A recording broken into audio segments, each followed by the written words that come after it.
All right, hey, what's up, everybody? Mike Lindsley back with you. It is 9 Minutes with me here on YouTube, IGTV, and on Facebook. Great to have you with me. And don't forget to download and subscribe to my podcast called the ML Sports Platter, all over Spotify, Apple Podcasts, and Google Podcasts, as well as Stitcher, the Podbean app, YouTube, and Tumblr. And of course, download, subscribe, leave feedback, and a 5-star review. You can hit me on Twitter at Mike L Sports as well. And 9 Minutes with me, ML, is brought to you by Empower Federal Credit Union. Log on to empowerfcu.com, as well as Bryant and Stratton College and our great friends at the Wolfenden Law Firm. Log on to wolfendenlaw.com today for a free consultation. Well, look, the MLB Trade Deadline was yesterday, July 31st. Today, amazingly enough, is August 1st. I don't know how this happens, but time goes so fast. And I kind of want to just break down some of the highlights and some of the winners from this thing. I don't really want to get into many of the losers, although I do have a couple of them, and I'll mention those if there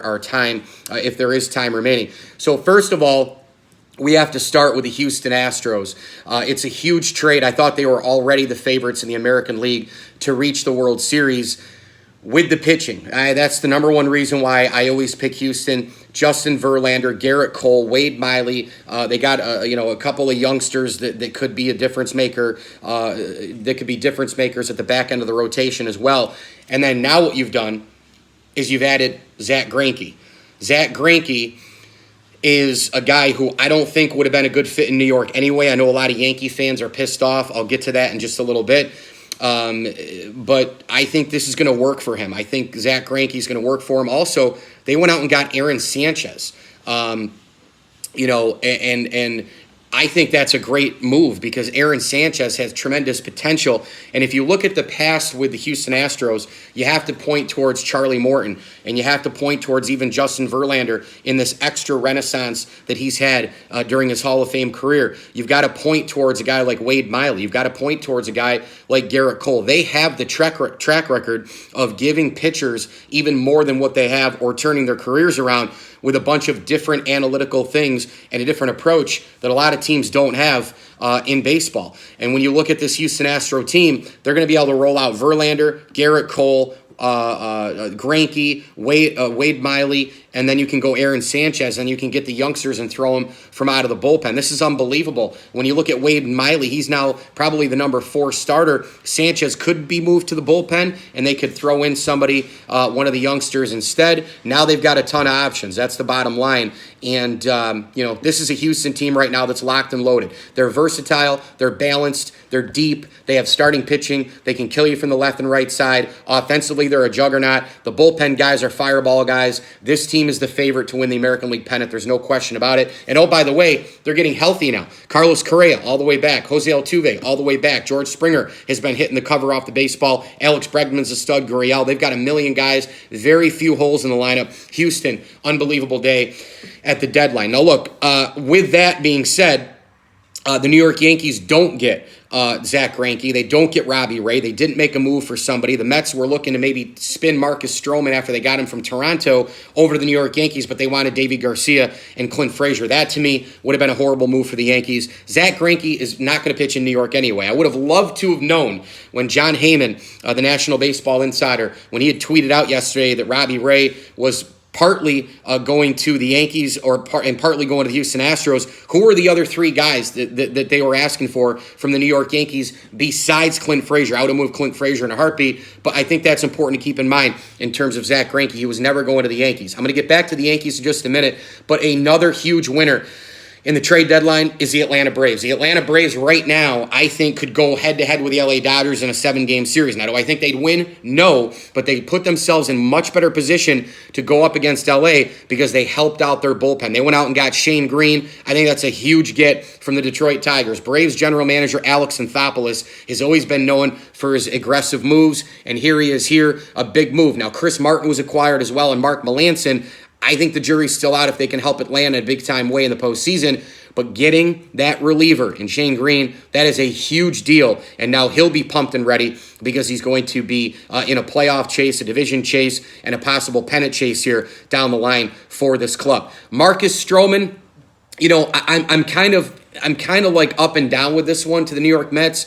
I talked to some baseball people over the last couple days who said that only the Mets would have taken him because, they're the only one that would have handled his big ego and the big clubhouse problem that he is. He does not have a good reputation around the game in terms of being a good clubhouse guy. He's kind of over to himself. He's kind of cocky. He's kind of a bipolar type personality. He snaps at people. Those are just some of the things that I've been hearing from baseball people and a certain someone who actually was in a clubhouse with Marcus Stroman. So when you look at this trade, though, for the Mets, Brodie Van Wagenen just cannot at all rebuild it all. He wants to still try to have a shot at 2020, I think, and not give up a ton of pieces. They did give up Woods Richardson. They gave up Anthony Kay, a couple of really good pitchers for Stroman, but they're looking at the future here with Stroman as well. Him, Syndergaard, Wheeler, and DeGrom next year, they're going to try to go for it. Another big winner in this trade market, I thought the Cincinnati Reds were huge winners. Getting Trevor Bauer, I thought that was a big-time move. The Indians, on the other hand, they got Yasiel Puig, they got Franmil Reyes, they got Logan Allen, Scott Moss, they got Hunter Wood and Victor Nova. Cleveland needed some outfield power. There's no question about it. How much did Trevor Bauer chucking the baseball over the center field wall matter? It probably sped up, Trevor Bauer getting traded. He made a comment after the game that he wasn't mad at the manager. He wasn't mad at anybody besides himself. I find that to be a load of bullshit.